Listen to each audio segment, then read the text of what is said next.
জাতীয় সংসদ নির্বাচনের শুরু থেকেই আলোচনার শীর্ষে থাকা ব্যক্তিদের মধ্যে ছিলেন জামাত আমির ডক্টর শফিকুর রহমান। ৫ আগস্টের পর দেশের যে কোনো বড় সিদ্ধান্ত নেওয়ার ক্ষেত্রে বিএনপির শীর্ষ রাজনৈতিক ব্যক্তিদের সাথে প্রধান উপদেষ্টা যেসব রাজনৈতিক নেতাদের বেশ কদর করতেন, তার মধ্যেও স্থান পেয়েছিলেন জামাতের আমির। এবারের নির্বাচনে জামাত আমিরের দেশের বিভিন্ন প্রান্তে ছুটে বেড়ানো, জনগণের পাশে দাঁড়িয়ে কাজ করার প্রতিশ্রুতি দেওয়া থেকে শুরু করে প্রতিটি ক্ষেত্রেই ডক্টর শফিকুর রহমানের কর্মকাণ্ড ছিল চোখে পড়ার মতো।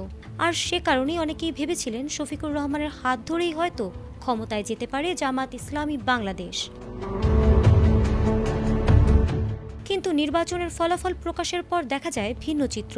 বিএনপির সর্বোচ্চ আসন নিয়ে পাশ করায় আপাতত বিরোধী দল হিসেবেই সংসদে যেতে হবে ডক্টর শফিকুর রহমানের জামাত ইসলামীকে। তবে ফলাফল প্রকাশের পর বেশ কিছু অভিযোগ করেছে ১১ দলীয় জোটের নেতারা। আর এসব অভিযোগের পাশাপাশি তাদের দাবি না মানলে আন্দোলনেরও আভাস দিয়েছে তারা। দেশের এমন পরিস্থিতিতেই অন্তর্বর্তী সরকারের প্রধান উপদেষ্টা ডক্টর মোহাম্মদ ইউনূস জামাতের আমির ডক্টর শফিকুর রহমানকে দিয়েছেন এক বিশেষ বার্তা। আর এই বার্তার মধ্যে উঠে এসেছে আগামীর বাংলাদেশ নির্মাণের বেশ কিছু তথ্য। জামাত আমিরকে দেওয়া এমন বার্তাটি সোশ্যাল মিডিয়ায় পোস্ট করেছেন ডক্টর মোহাম্মদ ইউনূস। এই বার্তায় প্রথমেই তিনি ধন্যবাদ জানিয়েছেন বাংলাদেশ জামাত ইসলামীর আমির ডক্টর শফিকুর রহমানকে।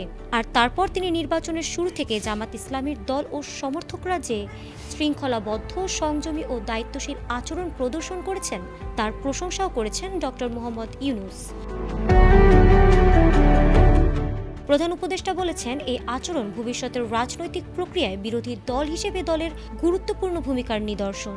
এই সংযম ও নীতিবোধ দেশের গণতন্ত্রকে আরও শক্তিশালী, অংশগ্রহণমূলক ও প্রাতিষ্ঠানিকভাবে স্থায়ী করতে সহায়ক হবে বলেও আশা প্রকাশ করেছেন তিনি। জামাত আমিরকে দেওয়া ডক্টর মোহাম্মদ ইউনূসের এই বার্তা স্পষ্ট করে যে রাজনৈতিক সফলতা কেবল ভোটে জয়লাভে সীমাবদ্ধ নয়, বরং নৈতিক ও দায়িত্বশীল আচরণই গণতন্ত্রকে স্থায়িত্বশীল করে তোলার মূল চাবিকাঠি। জামাতের এই আচরণ পরবর্তী সময়ে রাজনৈতিক সংলাপ ও বিরোধী ভূমিকার ক্ষেত্রে দৃষ্টান্ত হিসেবে বিবেচিত হবে বলে মনে করছেন বিশ্লেষকরা।